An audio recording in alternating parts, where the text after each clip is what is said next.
Hello, everyone, and welcome to UF 200, Ethics and Diversity in Graphic Novels, or Super Ethics as the class is titled.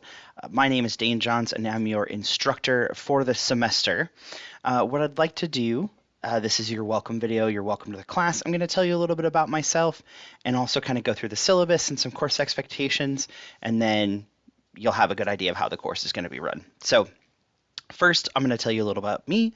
I am a medieval historian by trade. I started at Boise State in 2005, and I've earned several degrees through there, and I've been teaching UF 200 since 2018, or sorry, 2018 is when I started teaching UF 200. And I taught it in person up until this summer, where I moved over to Oregon, and which is where I'm here now. I'm in my office at Rogue Community College in Oregon, where I help run their version of the Educational Access Center. So that's me. I have a long and storied history in Idaho. I was born in Pocatello and raised in the Twin Falls area and graduated from Kimberly High School. I know most of you will be from places that aren't Idaho, and that's totally great. Hopefully we'll be able to dig into a little bit about yourselves, and I'll get to know each of you through your online posting and your writing. A little bit about the class. It is designed like most of your other online classes. If you've taken an online course before, you'll notice that you've got a module for each week. Inside of each week is what you're expected to do. And I have them broken into categories of read, watch, and do.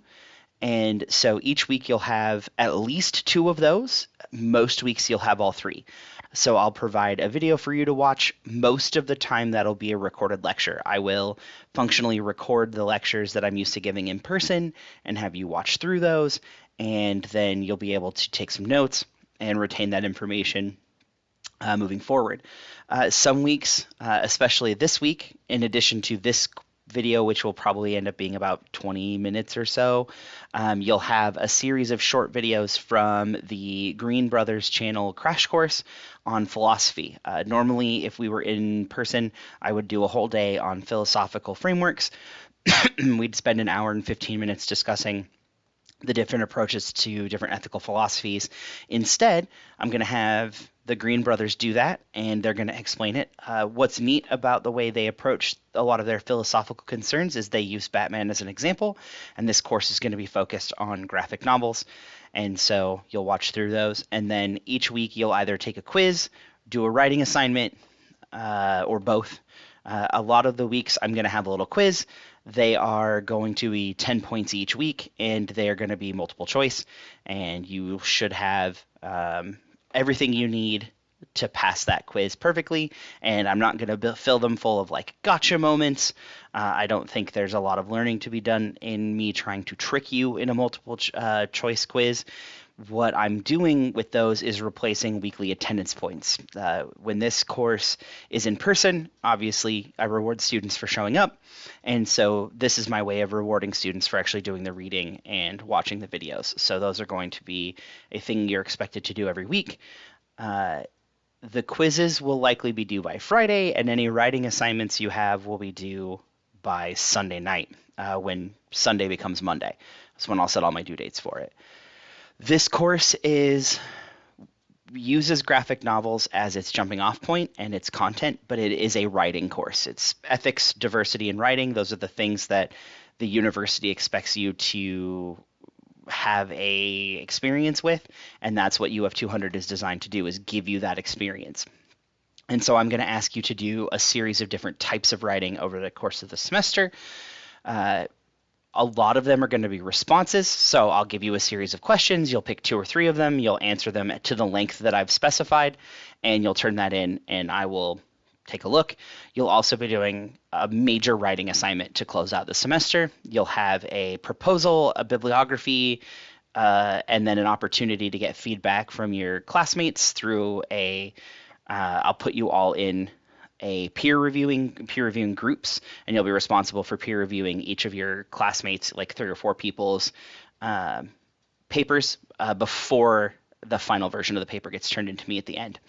I will have one of these videos, I think probably week 7 or 8, will be writing do's and don'ts. I will give you upfront the rubric for writing for UF 200 that the university uses and asks us to apply, and I will also give you all of my like pet peeves, all the places you could go wrong. I will head you off there, and the goal of that is to not just pet peeves, but they're like actual grammar rules. The goal of that is to make sure that you are a better writer. That is the ultimate goal of this course, is to give you an understanding of ethics and diversity issues in the world, and then also make you a better writer. So that's what we're aiming at. This course has 3 required texts. It's an online course. I'm super fine if you get these in a digital format. Amazon has access to all of them for Kindle.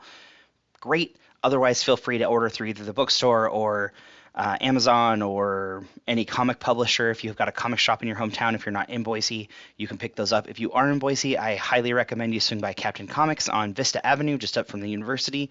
It's a great place to get these.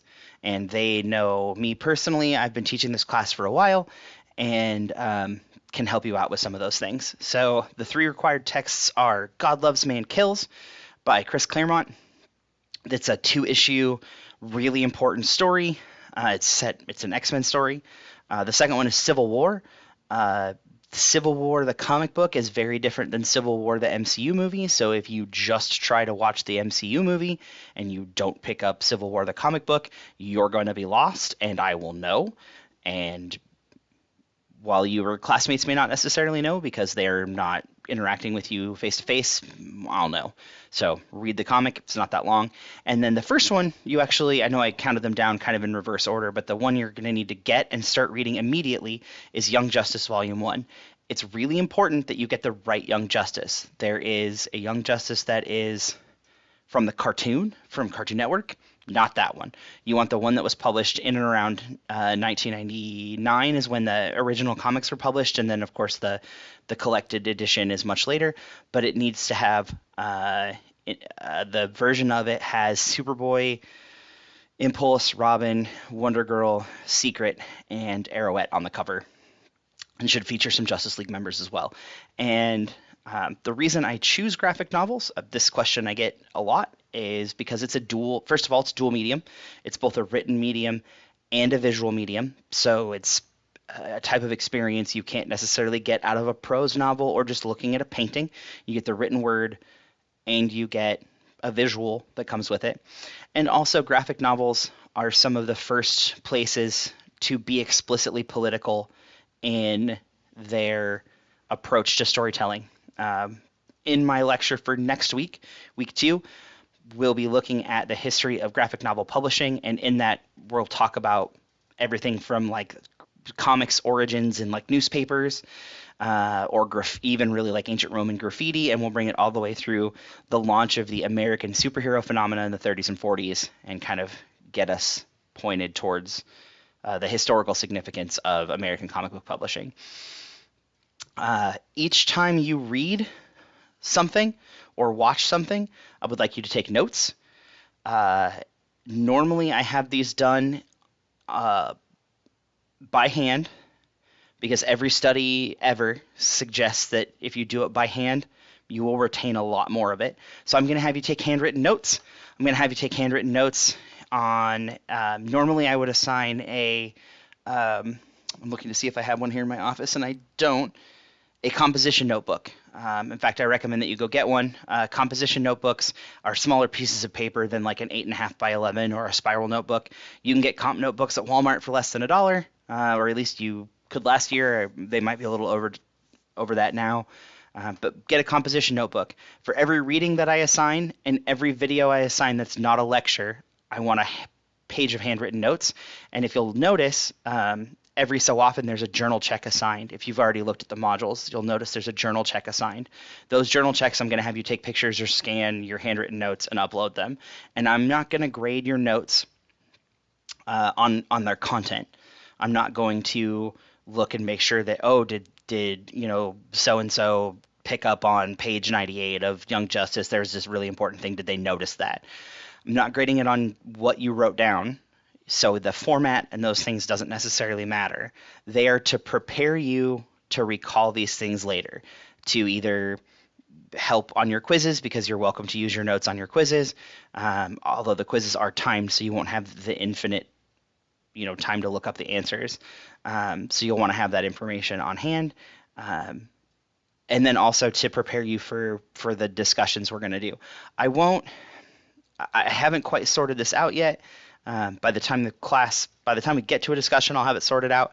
But I don't necessarily like the traditional online course if you've taken an online course before where the discussion forum is like everybody's required to make a post and then everybody's required to comment on 2 other posts and to try to start a discussion. I find that leads to really surface level engagement, and most students don't bother to actually say anything of worth.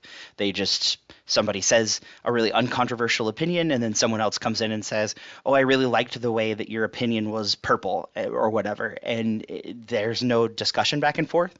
So what I will likely do is start a discussion that is graded on participation in a set window that's a discussion for the whole course. Instead of having each person start a thread, I will throw a question out there and give everybody like a couple of day window to respond. And hopefully we'll start a back and forth discussion with the whole course that you'll weigh into, and then I'll have those instructions. I won't do one of those until like week 3 or 4, so there's time for me to get that sorted out, and also those instructions will be really clear when I go to that.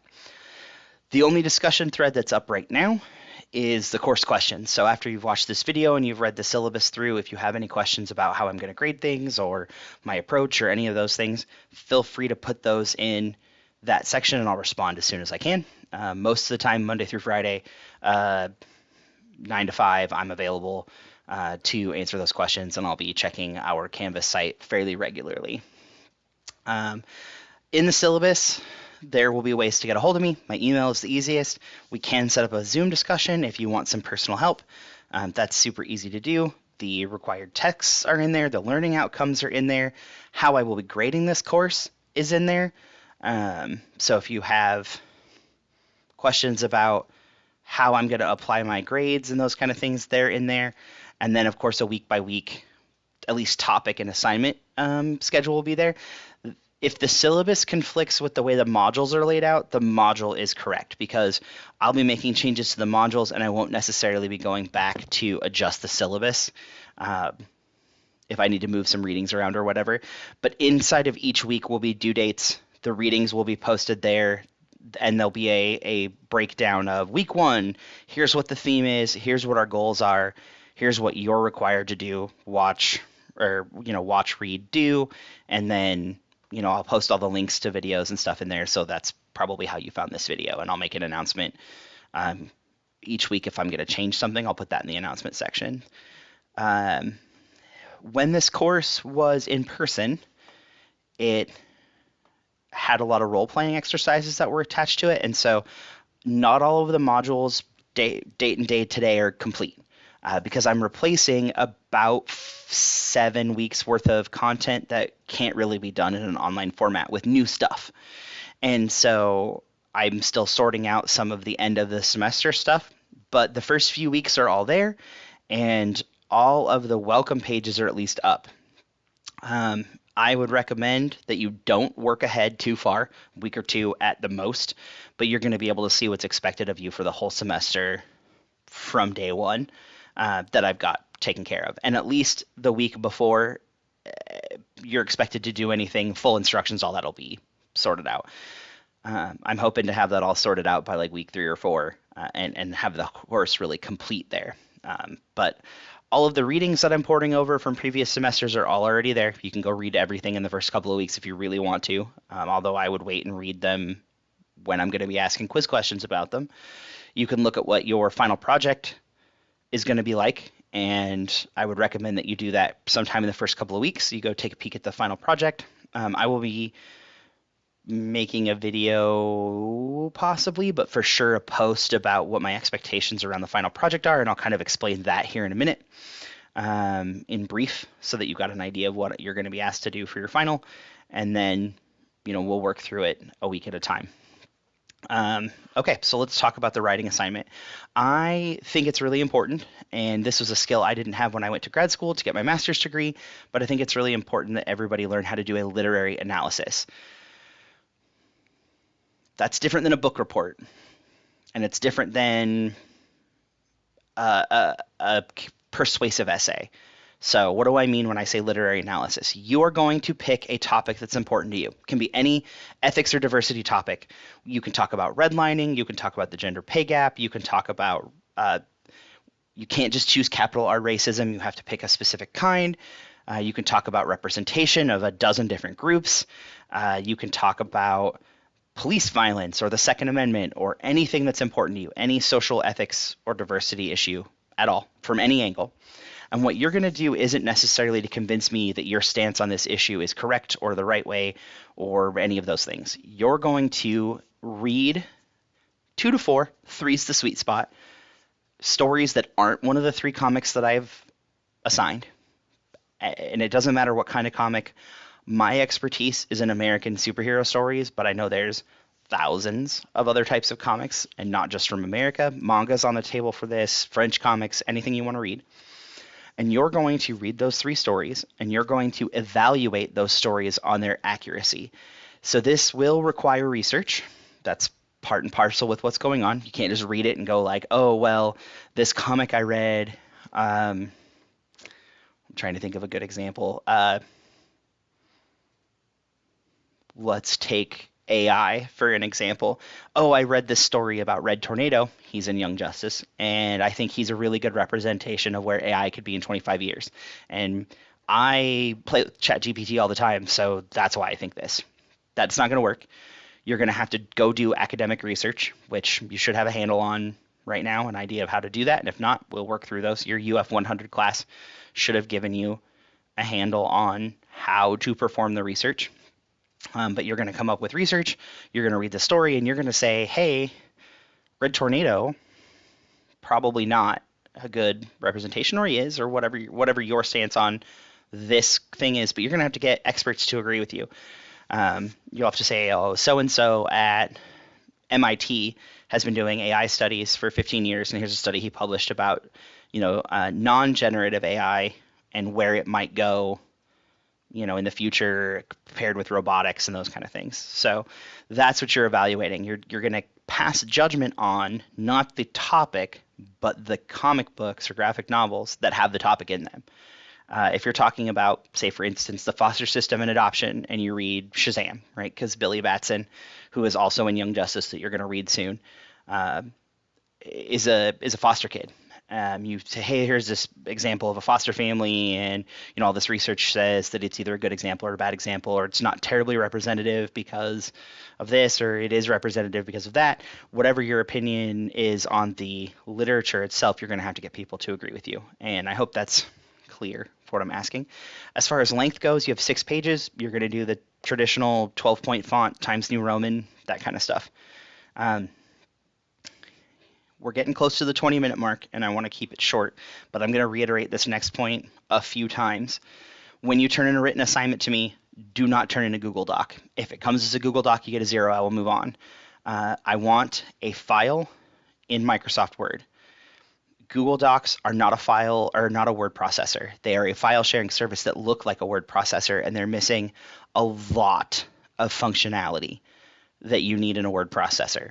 Google Docs does not properly do footnotes, which I'm going to ask you to do this semester. Google Doc does not properly indent, or their margins are off. And so if you turn in a Google Doc, and I do manage to get it open, which traditionally I haven't been able to open my students' assignments, and then I convert it to a Word file, there's a good chance it's going to be too long or too short, depending on what your Google Doc settings are. But when I convert them to the settings that I want that are fair for everybody else, there's a chance that you won't really have done the assignment.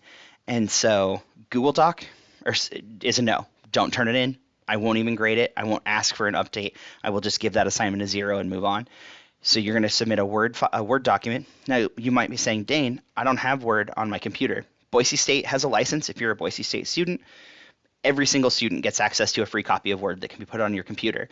You can either go to the Boise State website and just search Microsoft Word, and there's instructions on how to download it. Or if you don't, you can contact the help desk, and they'll get it there. You can either email the help desk or call them, and they'll walk you through how to download it. And if you're local to campus, you could take your laptop right into the zone, and they will download it there for you. So there's no excuse not to be writing in Word, and that includes on Apple devices, because there's an Apple version of Word.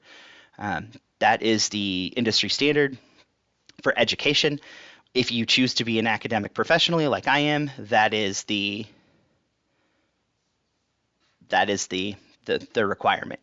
And so that's what I'm expecting. And I'll be able to open it and download it right away. I'll be able to read it. And the other nice thing about it is I'll be able to make comments and send it back. I can make a comment right there in the Word document and shoot it back to you via email or something. And that, especially if you're going to have me read your paper early or something, or I have a particular piece of writing that I need to get back to you on, that's what I wanted it as a Word doc. So no Google Docs, only use Word.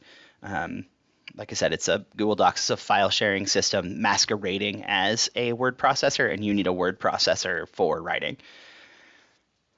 Let's see. I've got my syllabus up on this screen. I'm just gonna double check and make sure I covered everything. I think so far we're good. Again, week 1, welcome to class. If you have any questions, you can email me, or please, because your classmates might have those same questions, please go ahead and go over to the discussion forum right here in Canvas, post your question, I'll answer it. Maybe other people have that same question, and I'll try to get to that as soon as possible. Yeah, welcome to the course. It's going to be a lot of fun. There's a lot of good discussion going on here. There's a lot of interesting media. Most of you probably aren't as familiar with graphic novels or stories that are dual medium as you should be, and this will be a really great opportunity for you to get in that. So watch this video, read the syllabus, watch the crash course videos, and take this week's quiz, and I will see you in week 2.